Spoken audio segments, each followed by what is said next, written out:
নমস্কার বন্ধুরা, তারা দর্শন চ্যানেল থেকে আপনাদের আন্তরিক অভিনন্দন এবং শুভেচ্ছা। ব্রহ্মময়ী তারা মা, উত্তর বাহিনী দ্বারকা নদী, বন্যিমান শ্মশানচিতা এবং সাধক বামাখ্যাপা, এই সব কিছুই পুণ্যভূমি তারাপীঠের অপরিহার্য অঙ্গ।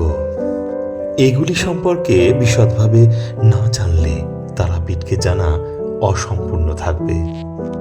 তারাপীঠের নাম উচ্চারণের মুহূর্তেই মনের মধ্যে জেগে ওঠে তারা মা আর সাধক বামাখ্যাপার ছবি। আজ আমি সাধক বামদেব সম্পর্কে দু চার কথা বলবো। তারাপীঠের তন্ত্র সাধক বামাখ্যাপা বাংলার শক্তি সাধনার এক শক্তিশালী সিদ্ধ সাধক।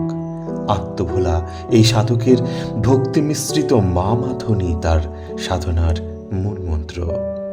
তার জীবন সাধনায় ছিল সত্য, শিব, সুন্দর আরাধনা। আরাধ্যা দেবী তারামায়ের কৃপায় তিনি লাভ করেছিলেন এক সম্মোহিনী শক্তি, এবং এই শক্তির উপর ভর করেই তিনি মানুষের তারামা মন্ত্র জপের মধ্য দিয়ে মানুষের সেবায় নিয়োজিত হওয়ার উপদেশ দিয়েছিলেন। তিনি নিজের মধ্যে নিজের আনন্দে মত্ত, বিষয়, বৈভব, ভোগ বাসনা নির্লিপ্ত।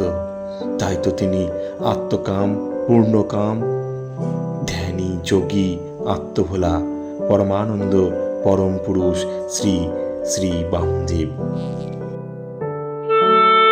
জয় গুরু বামদেব, জয় মা তারা, জয় মা তারা। আগামী পর্বে বামদেব বাবা সম্পর্কে আরো কিছু শোনাবো। আজ তাহলে এই পর্যন্ত। নমস্কার।